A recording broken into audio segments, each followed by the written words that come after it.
and I'm thrilled to introduce tonight's moderator, Dr. Norman Swan.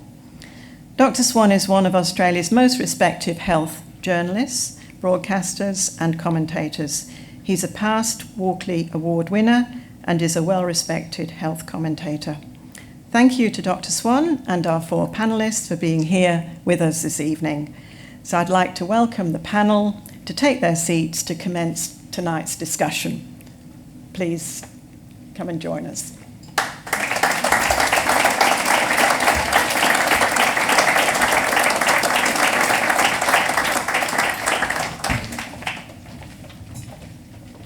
It's a long walk, sorry about that.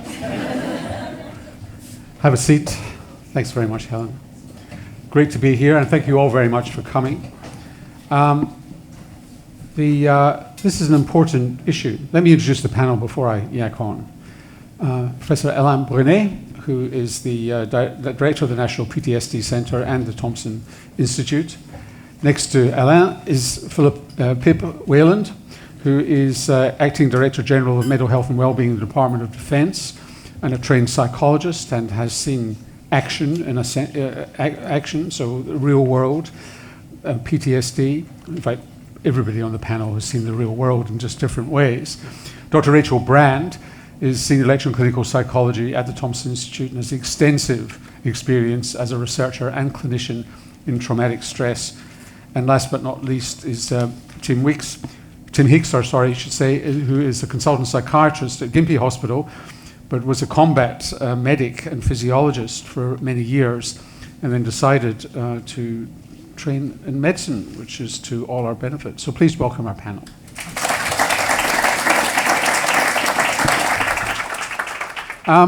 So this is close to my heart, this topic, since I have been a sufferer of PTSD myself. And I think I know what it's like, but probably to a much lesser extent than people who have been first responders and really seen action. First time was when I almost died in a bus that blew up. And the second time was when my daughter had a very bad accident in Italy, and I was there at the time. And so I kind of know what this is like. And, being a bloke and also being medically trained, you think you can do it all by yourself. And probably not the best idea here, but that's partly what we're going to talk about tonight. Alain, you also had an experience, probably not PTSD, but you also had an experience which crystallized this. And we should say that next week is the 10th anniversary of that appalling attack in Paris, which we all remember. Right. Next week will be the 10th anniversary of the terrorist attacks that took place on November the 13th in France. 10 terrorist attacks took place at the same time in the capital, and I was invited to participate in the aftermath, trying to develop a strategy to enhance the capacity of the French public hospital network to deal with this surge of terrorism. At the time, there was intelligence suggesting that it could really break out pretty much anywhere on French territory.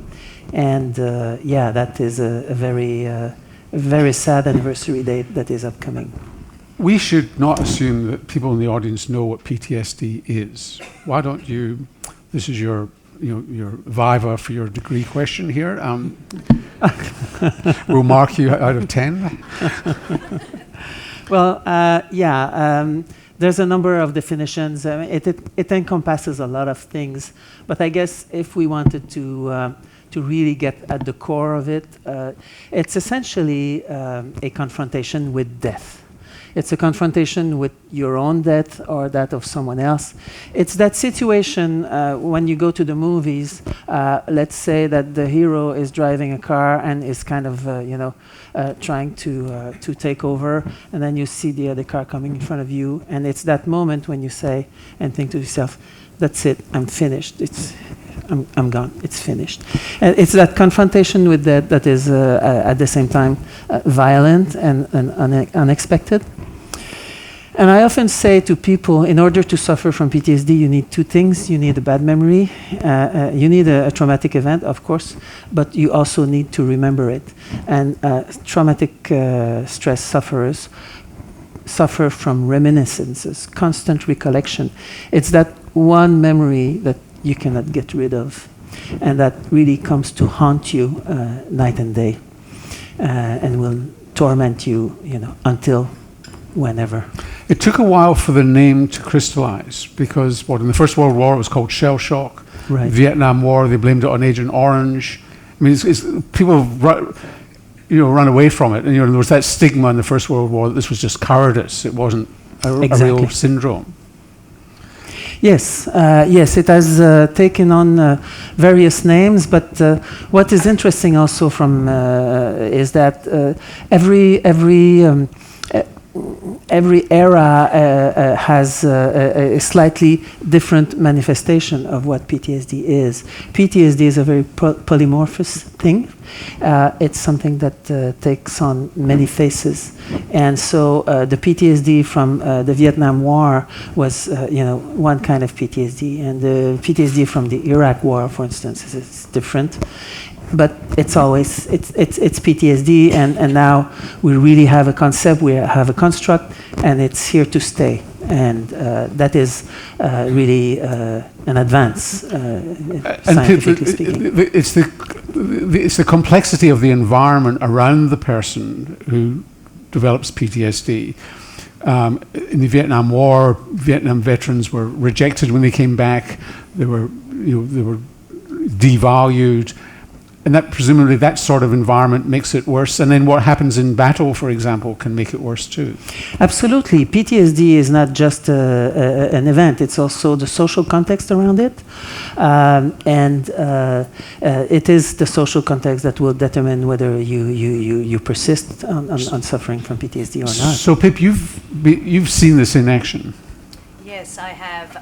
I was the psychologist over in Afghanistan. I've had tours of Afghanistan, and the first time in 2010, there was sadly 7 Australian deaths in the first couple of months that I was there. So that's the most we've had since the Vietnam War. So my experience has been not so much treating PTSD. I think we look at it that PTSD, we often say it has a long tail, and sometimes you don't see some of the most extreme symptoms until it's longer down the track. My experience has been responding to more acute stress disorder. So when we have a crisis, responding to people, calming them down so they can essentially get back into the fight is the role of the psychologist in a war zone. And it was interesting to witness from my studies, you've got all the theory, but to be in that environment where you're seeing how do people actually respond on the ground to a trauma was incredibly interesting. And there's some be careful my word, but it was breathtaking with the resilience that our young people had over there. A lot of that was to do with their training. You see the training kick in a crisis, and also the leadership really stood out. And from our young people. So it was the junior NCOs, the corporals, and the junior officers as captains. And this applies to my understanding, Pip, is that this applies to first responders in general. Is that sometimes the camaraderie, the mateship, which is a very masculine term to use, but the camaraderie and the structure that the organization provides for you can actually help you. And 2 years later, the symptoms start because after you've left the service, whatever the service might be. Yes, that's very true. Yeah. And in some ways, the service lets you down because and we see that with those transitioning and taking the uniform out and transitioning into the civilian life, very much so that losing those structures, but also identity and meaning that you get with being in those teams and doing those things. Rachel, talk to me about the complexity here, because whilst you can look at the diagnostic statistical manual and see all the things that Alain was talking about, but Alain also alluded to the fact that it's not a pure description often changes, but describe the complexity that you can see in PTSD. Yeah. It was interesting, Pip, that you mentioned the kind of, I suppose, the difference between the immediate kind of aftermath and that kind of acute stress reaction that we might see. The things that happen as being like very normal reactions to kind of extreme, not normal events. The picture that you see there is, it's our brain's way of protecting us from threat. Like it makes sense, when you face something terrifying to, become very fearful of reminders of that event, to want to avoid it, to keep yourself safe. And I think what we see with PTSD is that it's the kind of where that process gets stuck. So for many people, that will be a short-term kind of situation. What do you mean stuck? So it would be very normal for people to have intrusive memories and to be on edge and very high alert after a traumatic event. But for many people over the weeks and months afterwards, that will kind of subside. But what we think, from a psychology perspective, one of the things that seems to happen is that those natural processes of the memory being processed don't happen, probably through... So PTSD is not, just because you're getting intrusive memories doesn't mean to say you're going to get PTSD, is really what you're saying. No, so many people will in the early days. One of the key things, or two actually, key things that seem to play into those things persisting is firstly avoidance of thinking about what happened, which is again a very understandable reaction, but what that actually means is that memory my can dad kind of came just back get from the stuck. war and he never spoke about it. Yeah, so it's an incredibly common response. And another thing that seems to kind of keep some people stuck is the sort of the meanings that people draw from what happened, and the kind of those meanings like I'm not safe, or the world's not safe, or other people are dangerous, can become quite kind of generalized. And what about other mental health issues? Yeah, so that's one of my main areas of work, is that, PTSD, I guess I would see as one of a sort of a cluster or a spectrum of responses that people can have to traumatic events. So trauma can be involved in many other sort of mental health difficulties, including I work with many people with psychosis, and many people with the sort of more severe and enduring mental health difficulties will have experienced trauma, and there's kind of increasing evidence that is likely to play some kind of a role in... So if you've got a pre-existing mental health issue and you suffer a traumatic event, there's an amplification.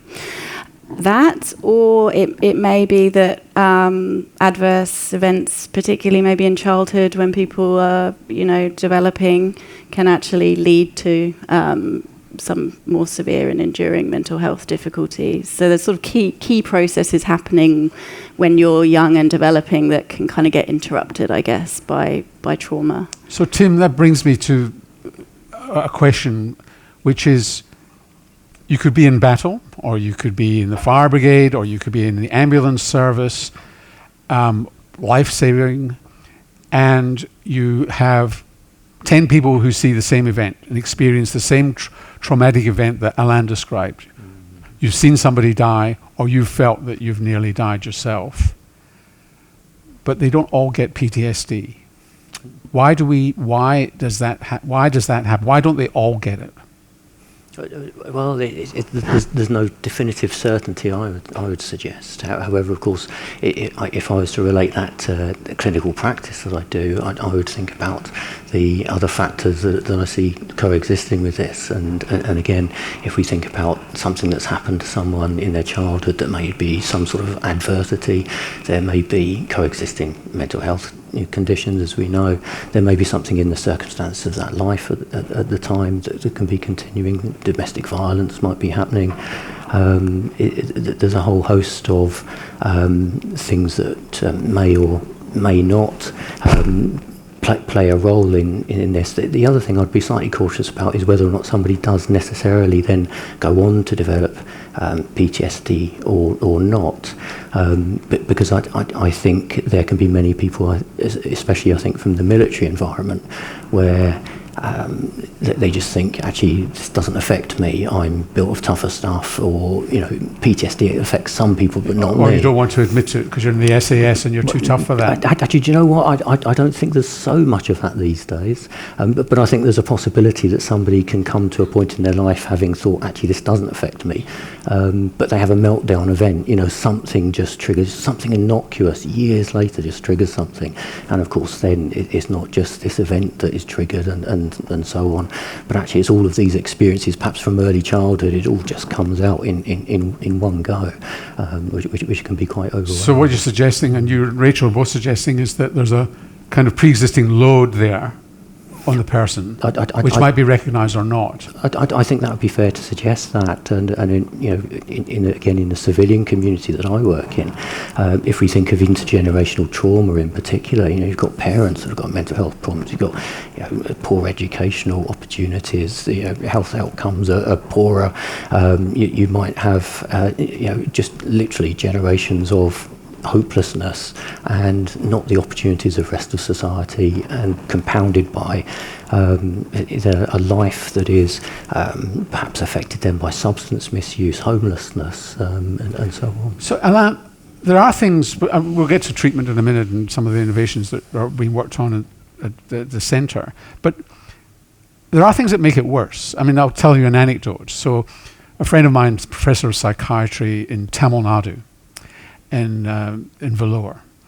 And when the tsunami hit the coast there, what the Indian government wanted to do was just find psychologists from all over India and send them in to do debriefing. And he said, nope, you're not going to do that. Because the evidence is, and it's Australian research, Beverly Raphael suggested, that it makes you worse, debriefing, because it's involved in the memory laid out. And when he went into the areas around Vellore, not Vellore, but on the coastline, people wanted electricians and plumbers and bricklayers to rebuild their homes. They actually didn't want a psychologist coming and tell me about your terrible trauma that you just experienced. What is the story with debriefing these days? Oh, the story about debriefing is very complicated. But what is really what you're putting the finger on is refers to Maslow's pyramid of needs. When your house has been destroyed, you're not really concerned about how you're feeling at the psychological level, or when your kids are in danger. There's nothing else you were thinking about, even if you're injured or whatever, So clearly, it doesn't make sense to send a cohort of psychologists before, during, or immediately after a tsunami. It's not the appropriate response, and that we have learned. We have learned that a while ago. But with respect to debriefing, it's a very complicated story. Even the idea that it's not helpful now is being questioned and challenged. It can, and the overall idea that you don't really want to speak about it that much immediately, or at least you don't want to hear all the other horrific stories of the people who were there with you.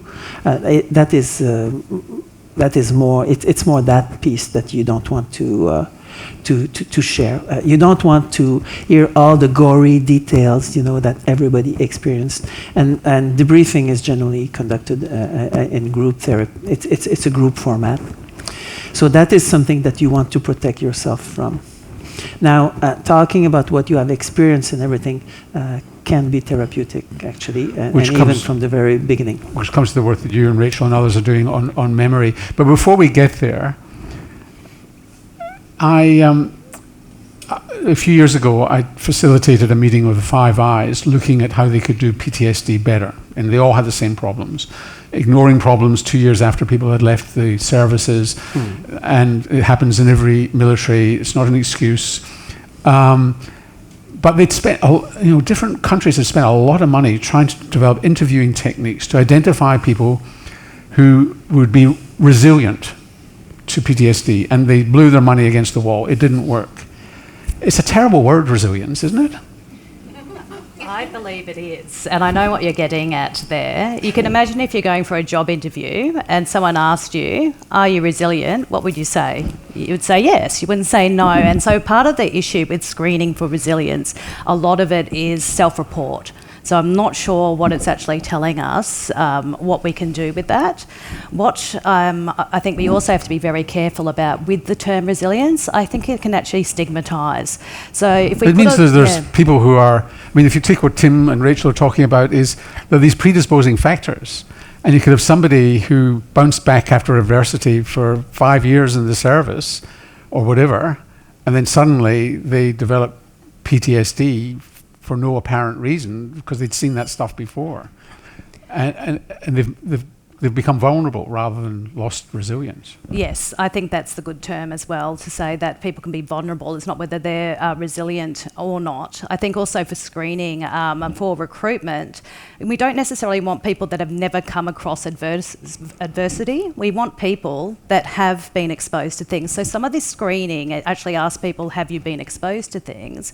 But it's more about how you bounce back from an event, rather have you ever been exposed? Because otherwise that assumes you can't get better, and so we all wouldn't have jobs as psychologists if that was the case. So we've got to be very careful with our understanding of resilience.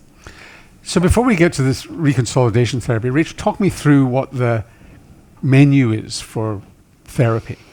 Yes. Because we'll come to drugs in a minute, but talking therapies. Yeah. Well, I mean, I guess the good news story is that we do have a number of therapies that are pretty effective at treating PTSD. So well, that's a resounding recommendation. They're pretty okay. Well, yeah, because there are some things which I'm sure we will discuss in the panel that need improving still. But you know, the first line treatments for PTSD are psychological therapies, and sort of an umbrella term is trauma-focused therapies. So there's a number of therapies. They all have. What does that mean? I mean, you see people advertising, "I'm a trauma-focused, trauma-informed therapist." You thought, shouldn't everybody be a trauma-informed? You know, isn't that part of psychology and psychiatry? You find out what people's history are and where their vulnerabilities are. So trauma-focused therapies, we're talking about specific therapies that they all have in common, really, that the aim is to reduce avoidance of the trauma memory, to support people within a sort of safe space, to update that memory, to help them to put it where it should be, which is a past horrible event that happened to me rather than a current threat. So helping people to kind of... So that's a pretty scary thing to do.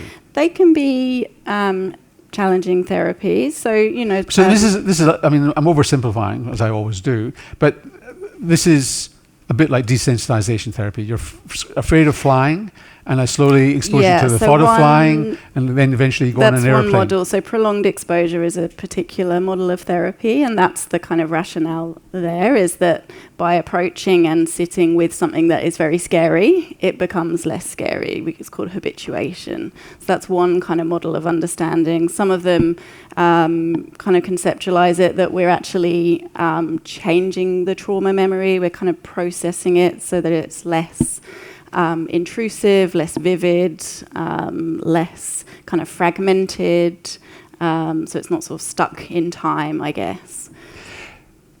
So some people talk about trauma porn, which is you getting people to recount their story.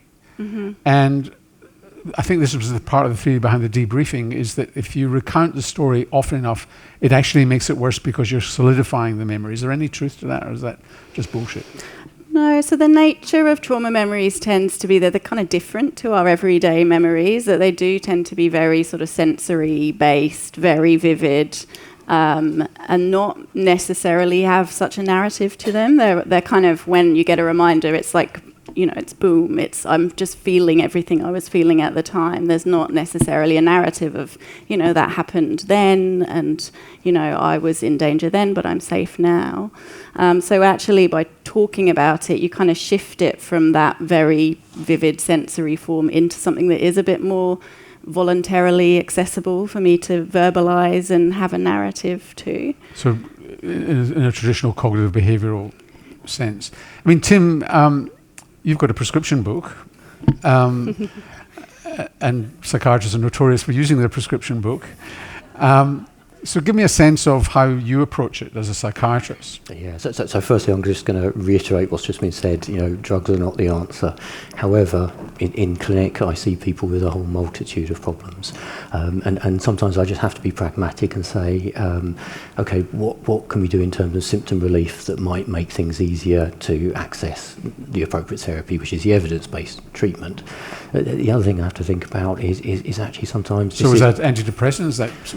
What is it? So more broadly, so I'll tackle that question this way, which is that actually, if somebody's in my clinic, they might not even know they have PTSD. This is something that they come with a whole host of problems.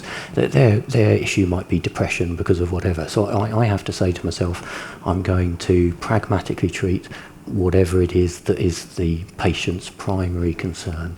Because otherwise, if I say, actually, you've got PTSD, you need to go and talk to someone about this, we're not going to get anywhere. I've got to gain their trust. I've got to focus on their priorities. With that, that there are the suggestions that there might be antidepressants like SSRIs. We can think about some other medications that might help with nightmares and autonomic arousal and so on. But again, I wouldn't want to feed into the stereotype of a psychiatrist that I've got the answer on the prescription pad, because it's definitively not there. All we can do is try and help with symptom control a bit, focus on the patient's priority, and then if we can work towards them feeling they're at a point where they want to tackle PTSD or trauma. So how do you... The person doesn't exist in isolation. I'll come to Pip on this as well. The person doesn't exist in isolation. They've got a family. They've got work. And there'll be people in this room who are family of people who've got PTSD. And they want to be part of it. And they phone you up and say, you don't know half of it. Let me tell you. And you're going to say to them, I can't talk about it because this is confidential and patient confidentiality, which probably makes it worse. How do you deal with the family in this? And I'll come to Pip on this because that's a problem in the Defence Force, is you're dealing with somebody in the battlefield, but behind them all that, and it might be part of the vulnerability, is the family situation. So how do you deal with the family situation? So I always have to say, yes, okay, there's confidentiality, but on the same hand, if a family want to tell me something, I can always say, you can tell me anything you want. The difficulty comes when they say that it's really important you don't disclose that I've told you this. Usually my approach to it is that actually let's start by having an open dialogue and say, look, can we just get in the room together? Can we have a family meeting? We understand that your loved one doesn't want you to be disclosing information, but you know what? If we work in silos, we're not going to get progress. And you can see a patient that will, oh no, I'm perfectly fine, completely shut down, doesn't want to open up, but actually the family are really, the collateral history is key, and it sometimes is a bit of a journey. It's not something you'll achieve in one telephone conversation. Often I find it's about building trust with each party separately. And actually over that time, there's an opportunity where both parties sort of soften. They say, do you know what, maybe we could have a family meeting. And it's from there that you can really start to make the progress. So Pip, one of the criticisms of the Defence Force is that they don't build the scaffolding out to 2 years, 3 years, 4 years, and people are left to drift. How do you deal with this situation where there is scaffolding? It's the community, it's the family, as well as what services could be provided. Talk me through your thinking on that. Very important, because just dealing with the individual, we're not going to get those good outcomes, particularly if when transitioning out of the Defence Force, you don't have those teamworks and the team members and your leadership around you anymore. And it's true of ambulance, police. Very much others. so. It's the same across all of those different industries. Who are they when they take the uniform off, and who's there to support them?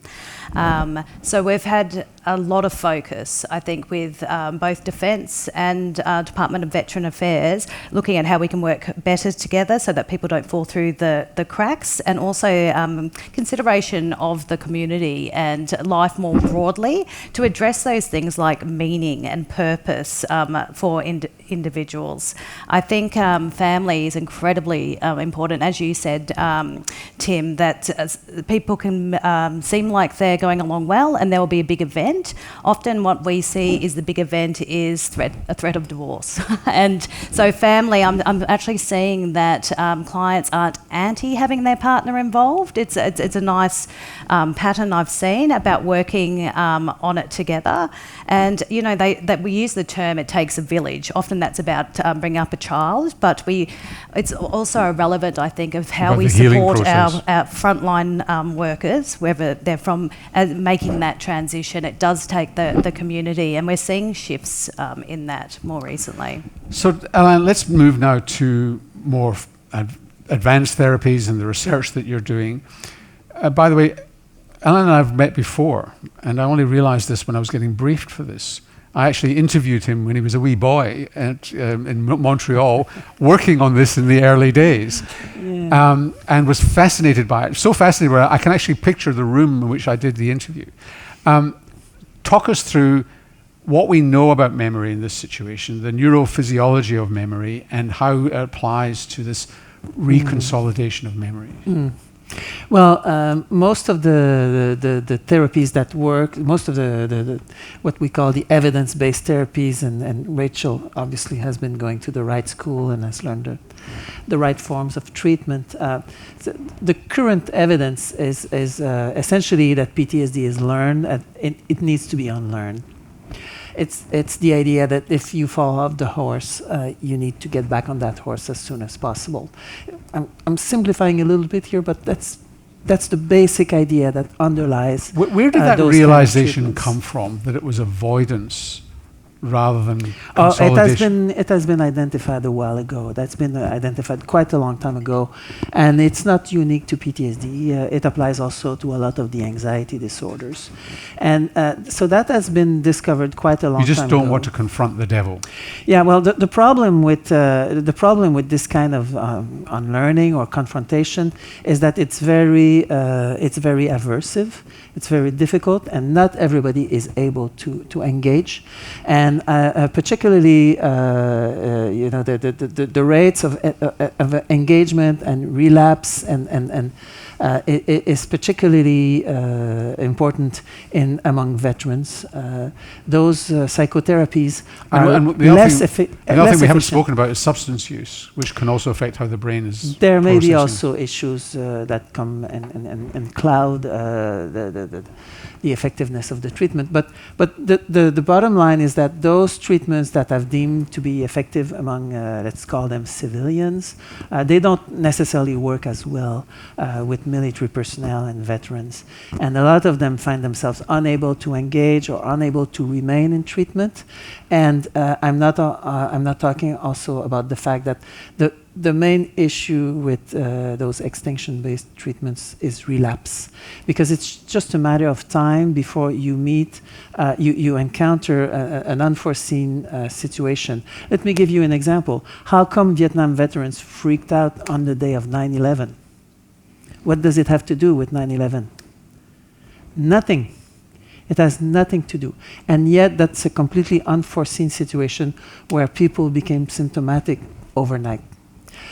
So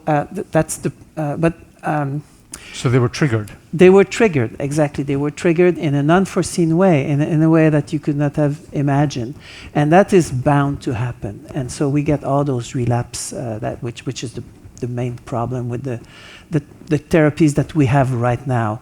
We're happy to have them. The glass is half full, but we at the Thompson Institute and National PTSD Research Center, we're interested in the treatments of tomorrow. We're interested in crafting the treatments of tomorrow, and we've got a number of treatments that we're looking at, and I can tell you that the future looks really bright. So. In the future, in a very near future, I would not be surprised if we were able to treat PTSD within a week, just like the common cold, because we are understanding much better how memory works. And as I mentioned earlier, when we began this panel, PTSD is about remembering. And remembering with a lot of pain. So anything that can decrease the strength of that memory, and we're getting very good at that, decreasing, even with medication, decreasing the strength of that memory.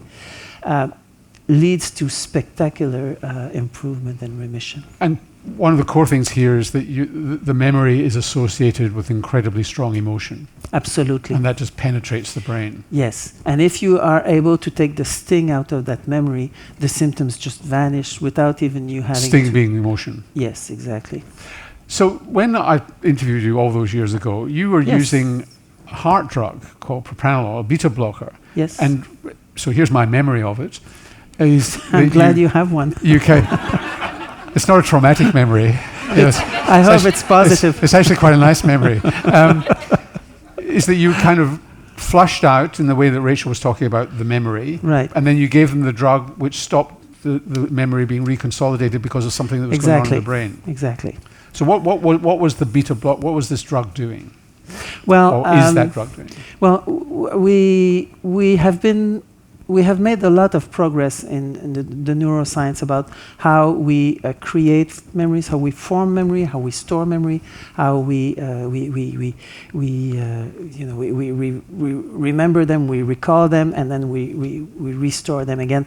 And all that mechanics around the storage and of memories, it's a little bit like what is going on between the ROM and the RAM. Your hard drive and your and all those those actions around memory, all those pathways, we're coming to understand them really well, and this affords us an opportunity to kind of interfere in a very gentle way in that process and weaken that process, and we are now able to work directly on the memory, on the engram, and we're able to target a very specific memory and weaken that memory. And that is really like almost science fiction, but no, it's real. So taking place was now. the beta blocker just blocking the stress response, and therefore that emotional? Those beta blockers, they were discovered. It was discovered that they did that, but we are using them in a completely unpredictable way. That may not be the best way of saying it, but what I mean to say... It's predictable, but you didn't predict it would work in that way. We are repurposing them. That's what I mean to say. We are repurposing them in a way that was not foreseen, because they have an effect on the body, but they also have an effect inside the brain, and we're using that effect. What's the story with MDMA? So you have veterans in the United States and here using MDMA to self-treat their PTSD, and they claim benefit. What's the evidence around MDMA? You should really explain what MDMA is. I mean, I'm happy for the whole panel to respond to this. Yeah. If any of you have particular expertise in MDMA, what is really impressive is that Australia was the first country to give an indication to MDMA. I think this is a fabulous opportunity for Australia to take the lead.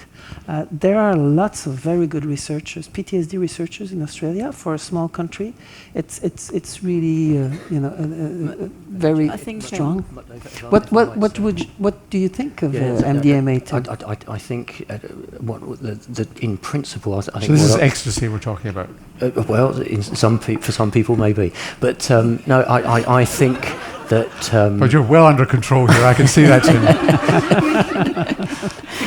But no, I think I've only recently moved to Australia, and we in the UK, it was July 23, I think it was. MDMA was licensed for use for treatment of PTSD in Australia, and we were looking on absolutely gobsmacked. Under very strict circumstances. It wasn't just all comers. But you can do it. That's the thing. You can actually do it, and I think the regulatory framework here is such that actually novel treatments can potentially undergo rigorous clinical trials and get into clinical practice really so well, and so I think I really have to suggest that that there are a lot of veterans that have the world over that have been absolutely desperate, and you hear a lot of podcasts from the United States in particular. Nothing has worked for them, and they do all sorts of strange stuff like go to South America and have all sorts of stuff. That's it, yeah. But you've got the opportunity here to actually research this, have rigorous clinical trials, see what really works, and find what works for that person, because it might be that one therapy doesn't work for one person, it might work for someone else. And I think the key is that it is an emerging area of evidence, but it's MDMA-assisted therapy.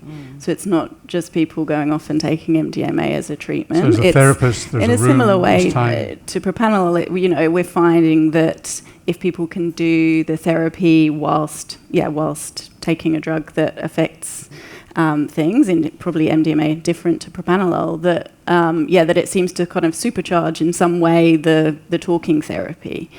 So particularly MDMA, I think there's some thought that it, around people's sense of, social connectedness and, obviously it's involved, not obviously, it's involved with a lot of positive feelings, so that if they can be in that state and then approach the trauma memory, that may have some specific kind of additional benefits above talking therapy alone.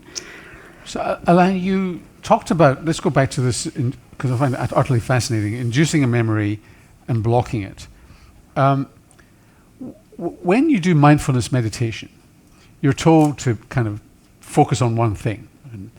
And it's misleading because people say, well, you should clear your mind of everything else, but actually all sorts of other things flood into your head as you're focusing on that raisin in your mouth or you're breathing and so on. How do you stop people? You don't just have one memory.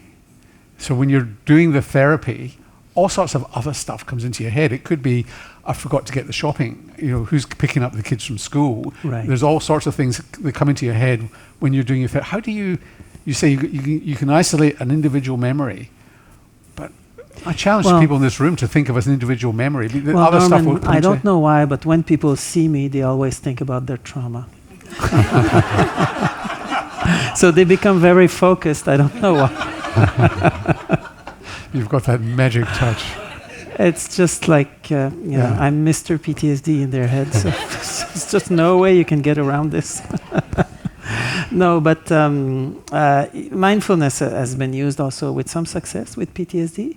It is something that is, it's kind of good, good housekeeping, I would say. Yes, it's definitely something that is also being trialed, and that, it's not going to be a single bullet thing, with PTSD. The idea right now, these days, is, we have the toolbox, and we're trying to, to populate this toolbox with many tools, because we have yet to understand what works for whom. But when you say you're close to having a very specific therapy, just describe what that looks like, or what you're intending to look like. Well, in an ideal world, we would like to find a cure for PTSD. And honestly, I think that if we can understand memory processes and really succeed at toning down the actual memory engram, that is as close as you can get from a cure to PTSD. I just want to remind this audience that in more than 70 years, we haven't eradicated one single mental disorder, and that is really a shame. When you look at the advances in medicine and in psychiatry, psychiatry is really the poor kid, and unfortunately, the current psychotropic model, of one pill a day to mask the symptoms at the cost of big side effects, it's unfortunately it's a very lucrative one, but it is obviously more difficult to find a treatment for a mental disorder, because it's not it's not underlied by a virus or a bacteria. It's something very very difficult to tackle. But I think that tackling the memory processes is really a very promising avenue, and and this is an avenue that we are vigorously pursuing. Where does brain plasticity fit into this? The ability to change the brain. I mean, one reason why there's no cure for mental health issues is that they start in adolescence. Almost all of them start in adolescence. A lot of them, yes. And which is thought to be a molding of the brain. Yeah, not PTSD, a molding of the brain, right, which is hard to reverse. How much remolding of the brain physically, if you like, happens in PTSD? Do we know? Well, when you're trying to block memory reconsolidation, this is neuroplasticity. This is an example. This is the hallmark of neuroplasticity, because you're actually changing the brain. And so this is actually, this is exactly it. I could not come up with a better example of that. Now, it's true that most mental disorders and most conditions, a lot of them will begin during adolescence and young adulthood. But PTSD is really unique in that it requires having experienced a life event. And that is completely different. And it can. What is interesting is that anybody can have it. And if there's one thing that has changed over the last 40 years, it's that PTSD has become really mainstream. It used to be this obscure disorder. Now it has become really mainstream, and society has changed tremendously as a result of recognizing that disorder and this disorder becoming mainstream. It has changed society in so many ways. It's really fascinating. So it's fantastic news that you're getting so close to something that could be quite definitive. But to finish, we've got to live in the reality of the world before that happens, because that will be transformative when that happens. But in the meantime, just give me a sense of the services, the help, the structure of help that we need to get in Australia, given that trauma is not necessarily the formal diagnosis of PTSD is so common, but trauma is so common, unfortunately, Aboriginal communities elsewhere. What should we have that we don't have now? Tim? Again, so firstly, I'd have to start off by answering this question by acknowledging just how many fantastic people there are out there working in as both NGOs, but not together, in the private sector, in the public sector, and that's they're all doing their own thing. Fragmented system, and for me as a clinician, I outsource psychology, essentially, and I don't know what necessarily the quality is that the person's getting, the modality they're going to end up with, whether they can afford it after they get the Medicare rebate plus there's a possible top-up fee. Probably can't afford that. A lot of NGOs fill in the gap, which is fantastic, but again, it's so difficult to be able to access services. For me personally, and I hope you don't mind me just suggesting, it's one of the things that I really think is promising about the reconsolidation therapy is that it's potentially upscalable. You don't necessarily have to have a PhD in psychology to learn how to deliver this. And with that, it means that if I look back to my combat medic days, I would think, well, if you trained 1 in 10 combat medics in reconsolidation therapy, how far could you take that towards a front line or any service anywhere potentially that a military is deployed, offering an evidence-based treatment, whereas otherwise perhaps it's just not available. For me, in the public sector, I can think about, right, if I can get 4 of my case managers, so I've got a team of about 30 people, if I can just get 4 of them trained in this, that means I can bring an evidence-based therapy within my service, and people could be case managers but still deliver this. And then if you think if you could potentially train therapists that become experienced, they then come back and do a how to train people course, it becomes exponential. And so to me, that's why this is really, really worth so much investment. And if we look at the conflict in Ukraine, that's just a traumatized population. Imagine the potential for that kind of environment. Which you've helped on Ukraine. Yes. The University of the Sunshine Coast has signed an MOU with Ivano-Frankovsk National Medical University in Ukraine. I have been once under the umbrella of NATO, and we are in regular contact. We are really trying to it's unimaginable how widespread PTSD would be. It's a public health problem, nothing less. So Pip, how should this work? Because you're sitting on top of a very large defence force, a proportion of whom, maybe 20% of whom, might have PTSD. Yes, I think no, very big, good points made, and I think we are learning as we go. For the Defence Force, something that we've learnt or that we're focusing on more recently is the concept of moral injury, which is, we can see that there's an overlap there, and you better comorbidity. explain what you mean by moral injury. So with moral injury, and it is similar symptoms to PTSD, but there's also talk about it could be separate as well. And so that's not necessarily that you were exposed to an event where you thought that your life might be in danger. Rather, you might have been exposed to an event where your deeply held values and morals were questioned. And we're seeing a lot of that in frontline services because of the nature of the work that they do.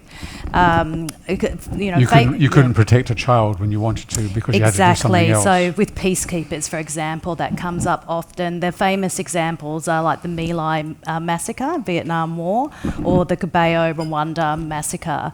But what we're seeing is it doesn't have to be as extreme as a massacre for people to have those that moral injury response to it. It could be the feeling that for example, that your life was unnecessarily put in danger by your leadership in a war zone, and that brings up deep feelings of betrayal, as well as, and this is where you can see the PTSD symptoms, the anger as well, and it's very strong. And I think we're learning that how to address some of the therapies overlapped and some of them are different. And in defence, the people leading this are actually our padres or our priests, because you can see with moral and ethics, there's a spiritual component of that as well. And we've also got the clinicians. What I've seen more recently is a united response to this issue within defence, where it's not just go and see the psychologist, it's having those wraparound supports, your team, leadership, padre, your family, getting many people involved to have those supports, because we're changing the narrative, because it does need to change, that the mental health and well-being of our people is everyone's responsibility. It's not just up to the individual to have that resilience, or off you go to your healthcare member. Yeah. Could you please thank our fantastic panel?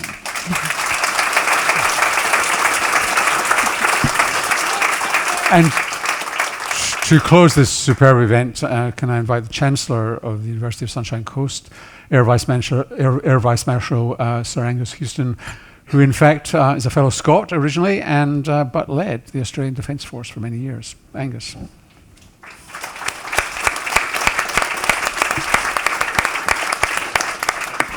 use the microphone because I have a soft voice. Yeah, sit here. Okay, what a fantastic evening. I hope you enjoyed.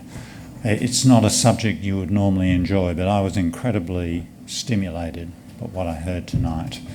And I think you, as people of the Sunshine Coast, are probably now very much aware of the great research that's going on at the National PTSD Centre and at the Thomson Institute here on the Sunshine Coast. I think our panellists here have given you a real treat as to where things are going in the future, and I think we were very lucky to have Norman Swan, Dr Norman Swan here, because as you can see, he gets to the issue straight away. Norman, I've seen you in action many times. Thank you very much for coming up here. I think your facilitation was absolutely brilliant, so thank you very much.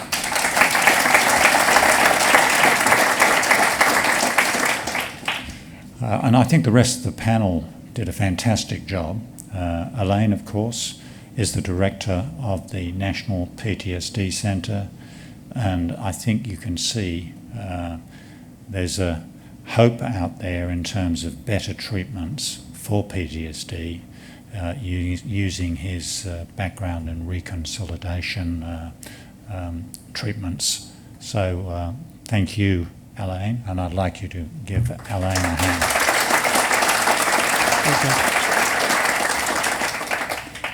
Pip, thank you very much for coming all the way from Canberra. I think you probably had to sit out on the highway as well, did you, to get here? Yeah. Yeah, that seemed to be a common problem today.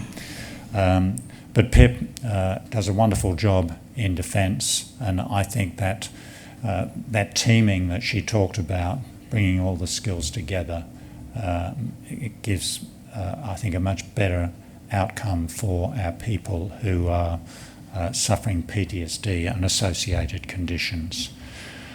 Rachel, another of our researchers from the National PTSD Centre, thank you very much. It was great to hear from you tonight. And finally, Tim, I'm fascinated by your background. You're obviously in combat way back when, but you now deliver a wonderful service to the people of Gympie, and Gympie's sometimes regarded as shall we say, not as a fortunate a community as many of our communities here in Australia. So thank you for your input too.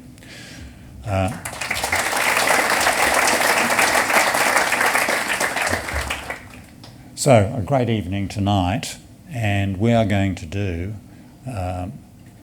Building Better, 2 lectures or 2 of these events every year. The next one's in April. You're all very welcome to come to that one. It'll be a different subject, but again, you'll get insights into what's happening in your university in terms of research. And I could perhaps say that one of the most spectacular things we've done recently is find a vaccine for the chlamydia in koala bears. And that news went viral around the world. So there's lots of good things happening. Please come along to these gatherings, and I think you will have, in April, another stimulating evening. But tonight, can I say again, thank you to Norman and the panel for a wonderful evening.